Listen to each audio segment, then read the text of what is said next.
Hanuman versus काल भेड़िया। ये त्रेता युग का वो गुप्त युद्ध था जहां हनुमान ने काल को ही चुनौती दे दी। ये कहानी है धर्म और अधर्म के एक बहुत बड़े टकराव की। जानते हैं उस दिन आखिर हुआ क्या था? कहते हैं त्रेता युग में एक पल ऐसा आया जब पूरी कायनात में कुछ अजीब सा होने लगा। नदियां तक जम सी गईं, मानो प्रकृति भी आने वाले खतरे से सहम गई हो।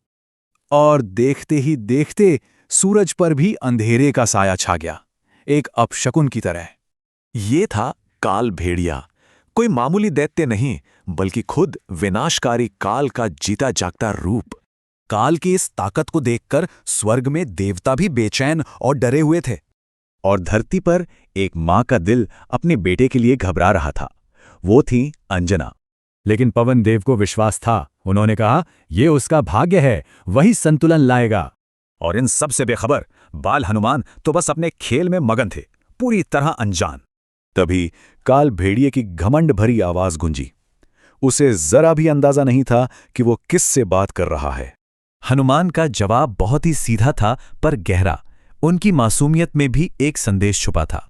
बालक का ये जवाब सुनकर काल भेड़िया जोर से हंसा। उसने हनुमान को बहुत हल्के में ले लिया और फिर शुरू हुआ महायुद्ध। हनुमान ने एक एक करके काल भेड़िया के सारे भ्रम तोड़ दिए। हारते हुए देखकर काल भेड़िया चिल्लाया, बोला कि वो तो अमर है, उसे कोई नहीं मार सकता। इस पर हनुमान का जवाब सुनिए। बोले, मेरा काम मारना नहीं, डराने वाले को रोकना है। बस हनुमान के एक आखिरी प्रहार ने काल भेड़िए का सारा घमंड और शक्ति तोड़ दी। उसका शरीर धुएं में बदल गया।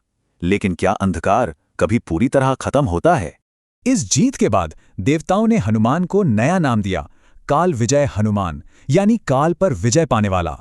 इतनी बड़ी जंग जीतने के बाद भी हनुमान को बस अपनी मां की चिंता थी। यही तो उनकी सादगी है। लेकिन जाते जाते काल भेड़िया एक चेतावनी छोड़ गया, मैं लौटूंगा। तो सवाल वही है, जब अंधेरा लौटेगा तो क्या दुनिया उसके लिए तैयार होगी?